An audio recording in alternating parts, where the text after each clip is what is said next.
Back for another one here. And today's convo, in my opinion, is a good one. I think they're all good, but this one is particularly good because I think it touches on a mistake I see people make all the time.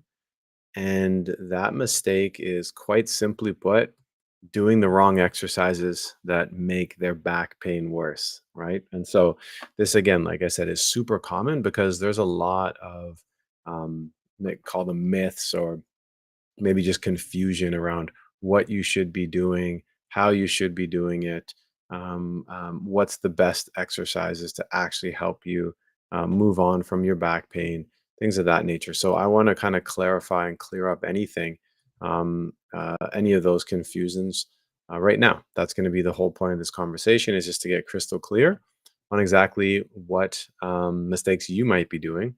If you're struggling breaking through, you think, hey, I'm doing all these exercises. Why am I not getting better? Okay. And so tackling that is going to be one of the biggest things we can do because a lot of times we're just hurting ourselves, right?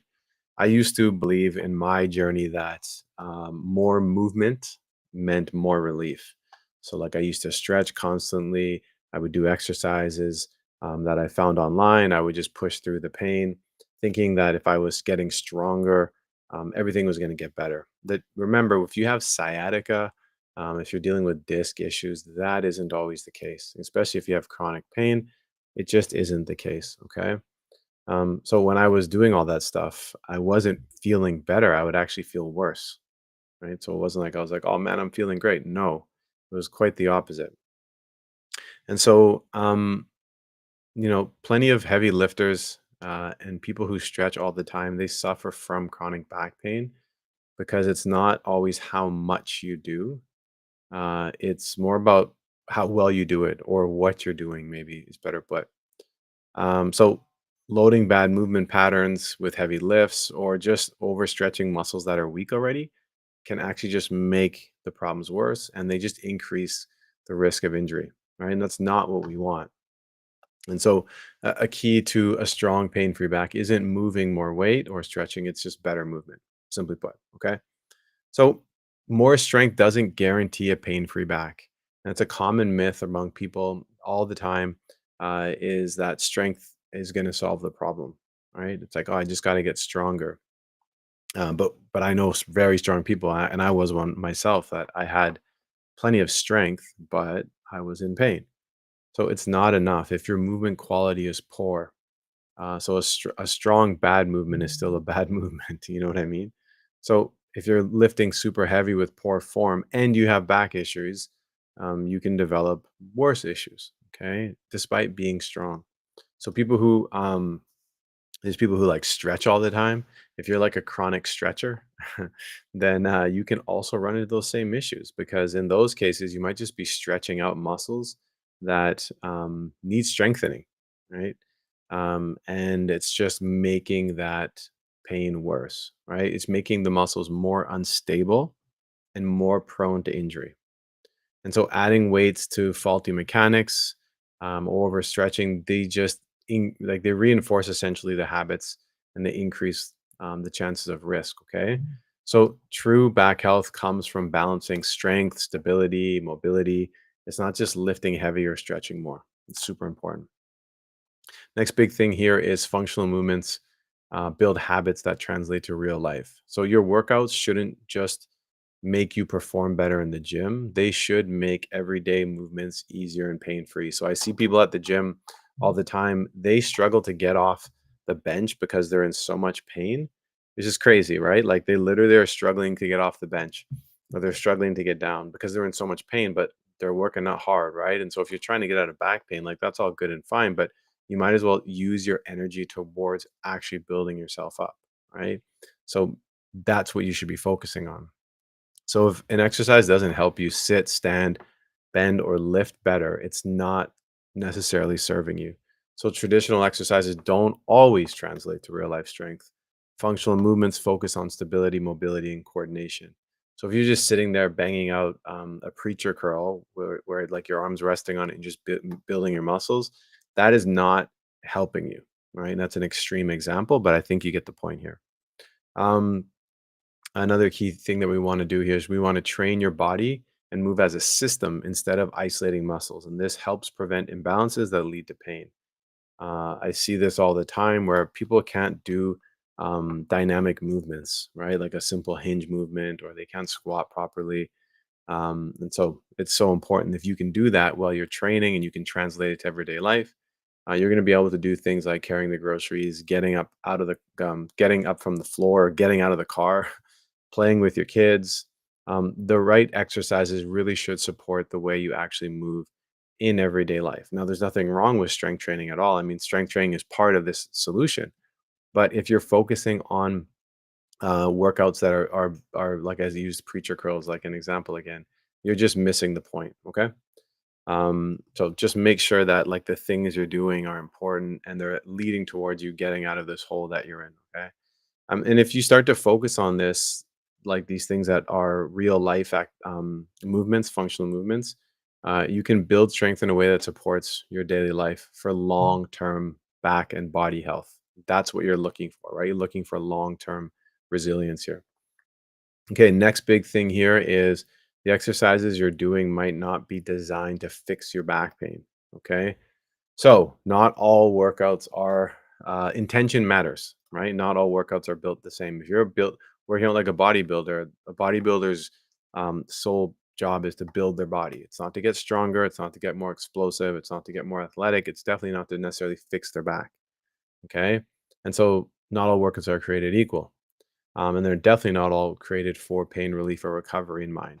So many popular fitness trends, fitness routines, you know, whatever the class is, follow along. They're built for general fitness, and there's nothing wrong with that. It's great.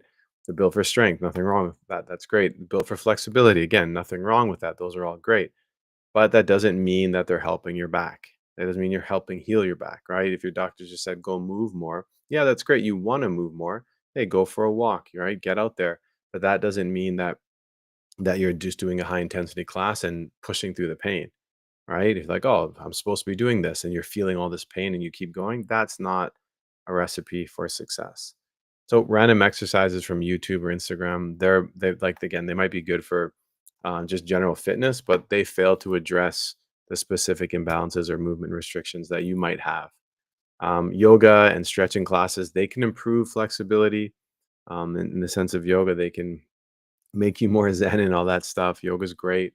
But if they're not customized to your needs, they may actually overstretch weak areas without strengthening where you actually need it.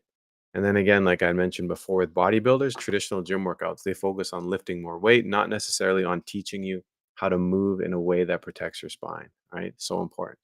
So if your workouts aren't intentionally designed to restore balance, mobility, stability in your back, specifically what you might be lacking, and then supporting all these other areas, the stuff you're doing could be keeping you in pain instead of moving you towards relief. It could be keeping you stuck. It could actually be that, right? And so here's what I want you to do instead. Okay. I want you, if you're listening to this right now, to commit to a basic routine that you know you can do that does not exasperate your pain, but that is actually building you up in some respects. So I have my program called the Back Defender. I will send it to you. Just DM me, say pain free. I'll send you my program. But again, there are other programs out there that you can find that are going to give you the stability that you need and the regressed movement, meaning that they're not super intense and they're just there so that you can build up some stability without hurting your back more, right? And that way you can start to assess your comfort level with each movement, take note of which exercises feel the best for your body. Okay. So again, if you want my back defender program is designed for this, just shoot me a DM and I'll send it over to you. Second thing here is reflect on how you've been exercising, right? Think about the exercises that you've done in the past. Are they truly helping or could they be keeping you stuck in the position that you're in, right? Here are some reflection questions, things you can ask yourself. Have I done a stretch or a workout that made my pain worse afterwards? Do I focus on quantity? So, do I focus on doing more exercises instead of quality, moving correctly? Am I stretching the right muscles or am I just working through the pain without any progress? All right. So become aware of your exercise. That's the first step in improving it, right? If you're not even aware of what the heck is going on, then like how are you actually going to improve the situation, right? And then third, share your insights. So talk to someone about this, right? Talk to, maybe you have a fitness class you go to, talk to your coach, right? Let them know, hey, like, I don't know, is this good for my back? I have back issues, I have disc issues, I have sciatica. Talk to someone. You can reach out to me or talk to a family member, a friend, your partner, your wife, your husband, someone in a community. Having support will really help you stay accountable. Like I said, you can always reach out to me anytime. Okay. Because again, this is something that I see people doing all the time. I have loads and loads of resources that are designed specifically for people like you. Right. So if you're listening right now, send me a message. If you're watching live, send me a message. I'll send you my back defender program, or you can ask me questions on how I might be able to help you. But just keep note that you have to take a different approach. If you're hurting right now, it's likely because you've been doing things that have been hurting you. And sometimes that's a hard thing to admit, but it's one of the most powerful things you can do is be like, okay, clearly what I'm doing is causing this. Let me stop. All right. That's all I got for today. And I see Kahoma Photography. Yeah, you said that you have a horrible back pain, your left top back, lower back, 62 kilograms, skinny. Yeah, it may be your back is a part of it. I don't know if you need a bigger back. You probably need a more solid frame with regards to just the supportive muscles. I don't necessarily think you need a bigger back. And then you have to really take account to some of the things that you might be doing day to day. I have a full training. So what I want you to do right now is go and DM me and I'll send that training to you. And it talks about all this stuff. So again, if you're watching, you're listening, and you want to reach out to me, you can reach out to me on my Instagram. If you're on YouTube, for example, or if you're listening over podcast, my Instagram is just DARCYCOSS. It's my name. You'll find me there, and you can shoot me a DM, and I will do my best to actually help you. Okay. That's all I got for today. I appreciate you, and I really hope that this is valuable. I hope that it helps you, and I wish you luck on your healing journey. Until next time, I'm out. Peace.